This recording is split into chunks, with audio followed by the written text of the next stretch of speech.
Hello friends. Last lecture में हमने foreign invasion देखा था, ईरानियन और ग्रीक इन्वेज़न। अलेक्जेंडर आता है और फाइनली धनानंद से वो लड़ाई करने से उसके सैनिक इनकार कर देते हैं और उसे वापस लौटना पड़ता है। इसके बाद में अब हम आज मौर्यन एम्पायर शुरू करेंगे और मौर्यन एम्पायर में सबसे पहले हम पढ़ेंगे चंद्रगुप्त मौर्य के बारे में। तो चंद्रगुप्त मौर्य चाणक्य की हेल्प से नंद डायनेस्टी के सबसे आखिरी राजा धनानंद को हरा देता है, उसे मार देता है और अपनी मौर्यन डायनेस्टी का रूल लेकर ये मगध में स्थापित करता है। तो चंद्रगुप्त मौर्य चाणक्य की हेल्प से धनानंद को मार देते हैं और मौर्यन डायनेस्टी की स्थापना करते हैं। चाणक्य का दूसरा नाम कौटिल्य या फिर विष्णुगुप्त भी उन्हें बोलते हैं। चंद्रगुप्त मौर्य पहले रूलर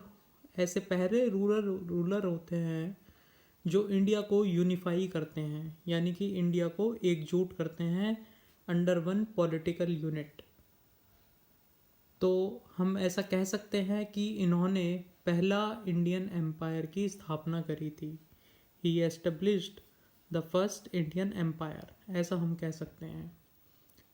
क्योंकि चंद्रगुप्त मौर्य और ये मौर्यन जो डायनेस्टी चलेगी, इसमें इंडिया का मेजर एरिया, बहुत बड़ा एरिया अब एक पॉलिटिकल यूनिट में आ गया था।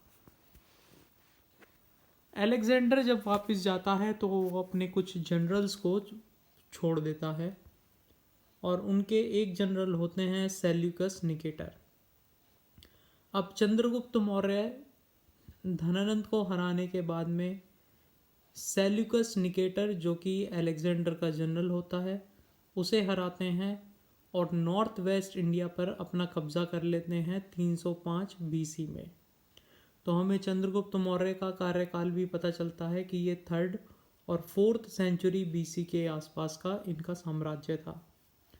तो सेल्यूकस निकेटर को हराने के बाद में नॉर्थ वेस्ट इंडिया पर ये अपना कब्जा कर लेते हैं और इसके बाद में चंद्रगुप्त मौर्य और सेल्यूकस निकेटर के बीच में एक पीस ट्रीटी साइन होती है। सेल्यूकस निकेटर जो नॉर्थ वेस्ट में रूल कर रहा होता है, वो ईस्ट अफगानिस्तान और बलूचिस्तान चंद्रगुप्त मौर्य को दे देता है। इंडस के वेस्ट का जो भी एरिया है, यानी कि इंडस रिवर के वेस्ट का जो भी एरिया है, वो भी चंद्रगुप्त मौर्य को वो दे देता है। इसके अलावा सेल्यूकस निकेटर की जो बेटी होती है हेलन, उसकी शादी वो चंद्रगुप्त मौर्य से करा देता है। इसके अलावा सेल्यूकस निकेटर एक ग्रीक अम्बेसडर मेगस्थनीज को चंद्रगुप्त मौर्य की कोर्ट में भेजता है। तो मेगस्थनीज जो ग्रीक अम्बेसडर होता है, वो चंद्रगुप्त मौर्य की कोर्ट में रिसाइड करता है। इसके बदले में चंद्रगुप्त मौर्य सेल्यूकस निकेटर को 500 हाथी गिफ्ट करते हैं। तो चंद्रगुप्त मौर्य एक बहुत बड़ा एम्पायर बिल्ड कर देते हैं और इनके एम्पायर में अब बिहार, जो कि मगध का area, Orissa, Bengal, north west India और डेक्कन भी आ जाता है। तो आप देख रहे हैं किस तरीके से, देखिए इन्होंने नॉर्थ में बिहार, उड़ीसा और बंगाल, यानी कि ये ईस्टर्न साइड वाले जो एरिया हैं, नॉर्थ वेस्ट इंडिया यानी कि नॉर्थ और वेस्ट साइड में, और डेक्कन जो सेंट्रल इंडिया है। तो बेसिकली इन सब एरिया पे अब चंद्रगुप्त मौर्य का राज स्थापित हो जाता है, असाइड फ्रॉम केरल, तमिलनाडु और नॉर्थ ईस्ट। तो नॉर्थ ईस्ट, तमिलनाडु और केरल ये अभी इनके साम्राज्य में नहीं है। तो चंद्रगुप्त मौर्य हम कह सकते हैं कि इन्होंने पहला इंडियन एम्पायर एस्टेब्लिश करा और इंडिया को एक सिंगल पॉलिटिकल यूनिट में स्थापित किया। विशाखदत्त एक किताब लिखते हैं जिसका नाम होता है मुद्रा राक्षसा। इस किताब में बताया गया है जो भी स्कीम या फिर जो भी प्लॉट या जो भी प्लानिंग की गई चाणक्य द्वारा चंद्रगुप्त मौर्य के एनिमीज के खिलाफ में। तो जो भी प्लानिंग चाणक्य यानी कि कौटिल्य या विष्णुगुप्त करते हैं चंद्रगुप्त मौर्य के दुश्मनों के खिलाफ, वो सारी प्लॉट और प्लानिंग या स्कीम्स वो सारी मुद्रा राक्षसा में बताई गई हैं। और ये किताब किसने लिखी है? विशाखा दत्त ने। विशाखा दत्त ने एक और किताब लिखी है देवी चंद्रगुप्तम, उसे हम गुप्ता एम्पायर में पढ़ेंगे। तो इस किताब में मुद्रा राक्षसा में Chandragupta Maurya as son of Nanda राजा बताए गए हैं। तो ये जो किताब है ये फिगर करती है चंद्रगुप्त मौर्य को, और चंद्रगुप्त मौर्य के नाम इस किताब में विराशिल और कुरहीन बताए गए हैं। जस्टिन जो एक फॉरेन ऑथर है वो चंद्रगुप्त मौर्य को सेंड्रोकॉटस बुलाते हैं। तो चंद्रगुप्त मौर्य का एक नाम सेंड्रोकॉटस भी है जो जस्टिन उन्हें बुलाते हैं। अब चाणक्य जो विष्णुगुप्त होते हैं उन्होंने एक किताब लिखी थी अर्थशास्त्र, जो कि संस्कृत में थी। और इस किताब में क्या था? इस किताब में डिप्लोमेसी थी, वॉर की, मिलिट्री स्ट्रेंथ, क्रिमिनल और सिविल लॉज, ये सारी चीज़ें थी। इसके बाद में पॉलिटिकल पॉलिसीज या प्रिंसिपल ऑफ गवर्नमेंट। तो अर्थशास्त्र में लड़ाई के बारे में, मिलिट्री स्ट्रेटजीज के बारे में, और राजनीति से संबंधित पॉलिसीज और गवर्नमेंट के क्या प्रिंसिपल्स होने चाहिए, सिविल और क्रिमिनल लॉज, ये सारी चीज़ें अर्थशास्त्र में बताई गई हैं। और ये किसने लिखी थी? चाणक्य ने ये लिखी थी किताब अर्थशास्त्र संस्कृत में। तो इस किताब के अकॉर्डिंग एक टर्म आती है इस किताब में, सरथवा। तो सरथवा क्या था? सरथवा are the convoy of merchants. जो ट्रेडर्स हैं उनके कॉन्वॉय को कहते हैं सरथवा। इसके बाद इस किताब में सप्तांग थ्योरी भी दी गई है। सप्तांग मतलब 7 अंग। तो जो 7वां अंग है वो है मित्र या फिर अलाई, दोस्त। तो ये जो दोस्त है, मित्र या फिर अलाई है, ये 7वां पार्ट है एक स्टेट का, एक साम्राज्य का 7वां पार्ट है मित्र या फिर अलाई। 2 जुडिशल कोर्ट्स की बात करते हैं इसमें, इस किताब में, और वो 2 कोर्ट्स हैं धर्म साथिया और कंटक शोधना। धर्म साथिया जो है वो एक सिविल कोर्ट है और कंटक शोधना ये एक क्रिमिनल कोर्ट है। ठीक है, यहाँ से हम याद रखते हैं के से कंटक और सी से क्रिमिनल, का। ठीक है, तो इस तरीके से हम याद रख सकते हैं। तो अभी हमने मुद्रा राक्षसा पढ़ ली है जो कि विशाख दत्त ने लिखी थी, जो चंद्रगुप्त मौर्य के बारे में है। अर्थशास्त्र हमने पढ़ी जो कि चाणक्य ने लिखी थी, जो कि military policies, principal of government, इन सब के बारे में है, जिसमें सरथवा कॉन्वॉय ऑफ मर्चेंट्स है, सप्तांग थ्योरी है जो बताती है कि जो दोस्त है, मित्र है, अलाई है, वो एक स्टेट का 7th पार्ट है। 2 जुडिशल कोर्ट्स हमने पढ़ी, धर्म साथिया, धर्म यानी कि सिविल कोर्ट हो गई, कंटक शोधना यानी कि क्रिमिनल कोर्ट। इसके बाद जो ये ग्रीक एम्बेसडर इनकी कोर्ट में था, मेगास्थनीज, इसने एक किताब लिखी थी इंडिका। इस किताब में बेसिकली हमें जो मौर्यन एडमिनिस्ट्रेशन के बारे में पता चलता है। इस किताब में एक विशेष चीज़ हमें पता चलती है, मेगास्थनीज बताता है कि पाटलिपुत्र जो है वो गवर्न किया जाता था 30 मेंबर की म्यूनिसिपल कॉरपोरेशन से।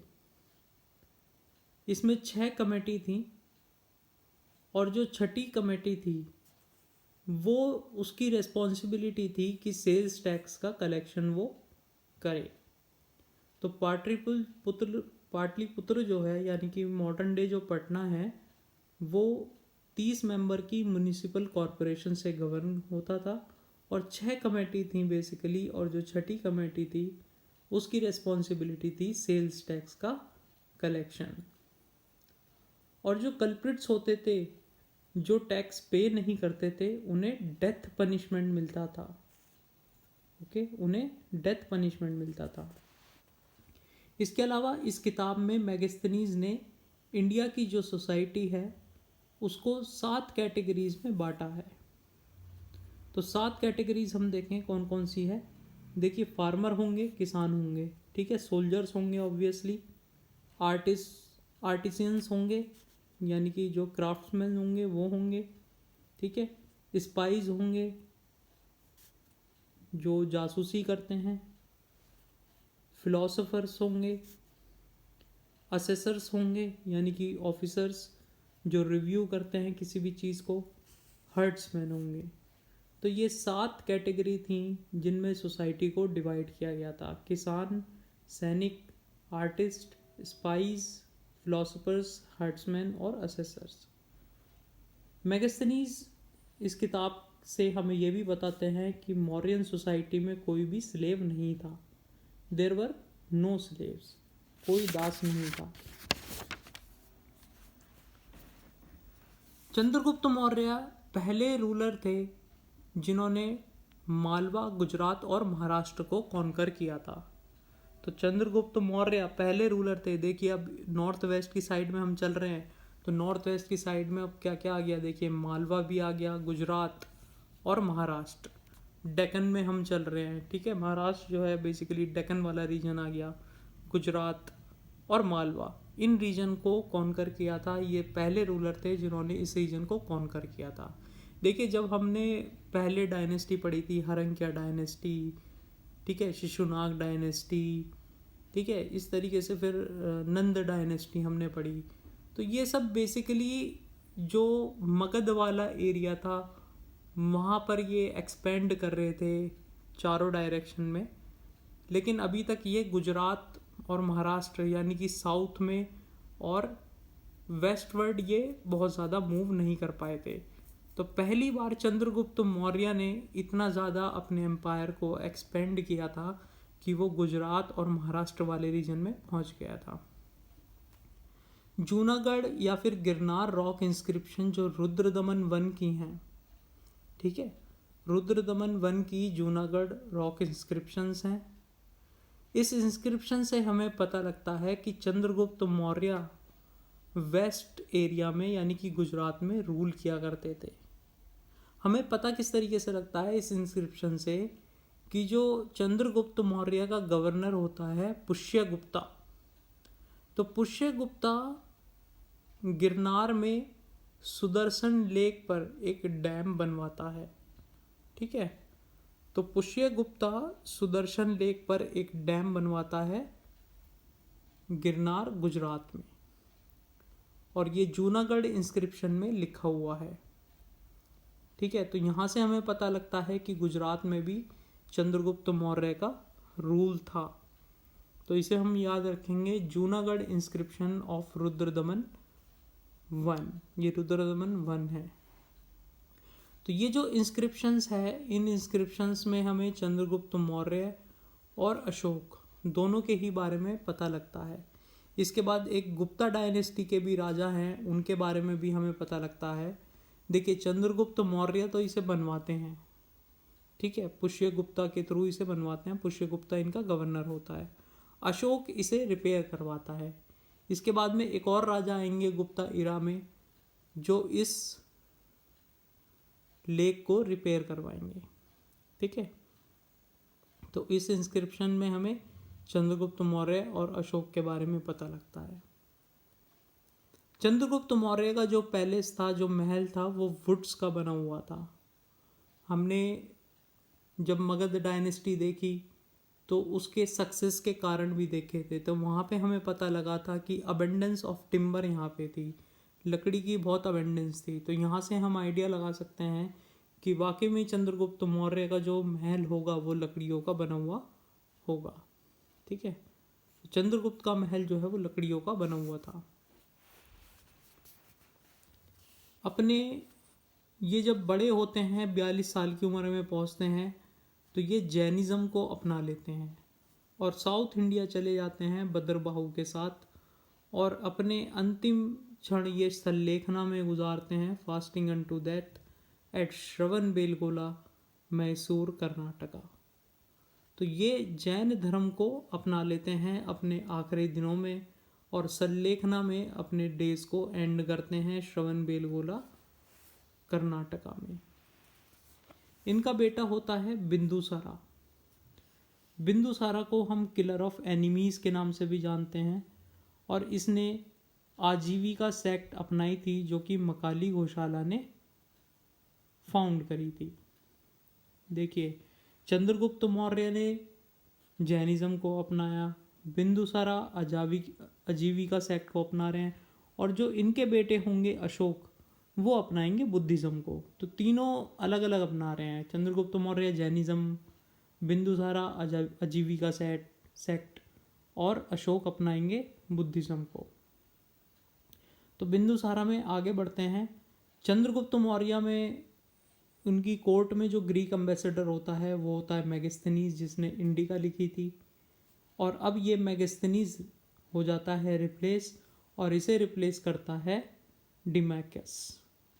अब डिमैकस ग्रीक एम्बेसडर होता है बिंदुसारा की कोर्ट में, मेगास्थनीज चला जाता है। ठीक है, बिंदुसारा के बेटे होते हैं अशोक और ये उज्जैन के वायसराय होते हैं।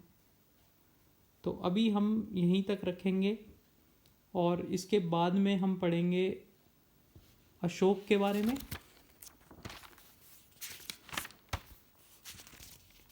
तो अभी हम यहीं पर रोकते हैं और नेक्स्ट लेक्चर में हम अशोक के बारे में पढ़ेंगे। Actually I am looking for that third king. Yes, ये देखिए, ये आया यहाँ पे। सुदर्शन लेक जो है वो पुष्यगुप्ता ने बनवाई थी चंद्रगुप्त मौर्य के कहने पर। तो Sudarshan lake was built on order of Chandragupta Maurya और उसके बाद में इसमें जो है रिपेयर वर्क कराया गया अशोक द्वारा, रुद्रदमन वन के द्वारा और स्कंद गुप्ता के द्वारा। तो ये स्कंद गुप्ता जो है ये गुप्ता किंग थे। ठीक है, तो जूनागढ़ इंस्क्रिप्शन किसका था? जूनागढ़ इंस्क्रिप्शन रुद्रदमन वन का था। ठीक है, तो रुद्रदमन वन और अशोक ने और स्कंद गुप्ता, इन तीनों ने इस पे रिपेयर वर्क करवाया था। तो अभी आज हमने बिंदुसारा तक देख लिया है। नेक्स्ट लेक्चर में हम अशोक के बारे में पढ़ेंगे। With this we end this lecture. This was the part 1 of Mauryan empire.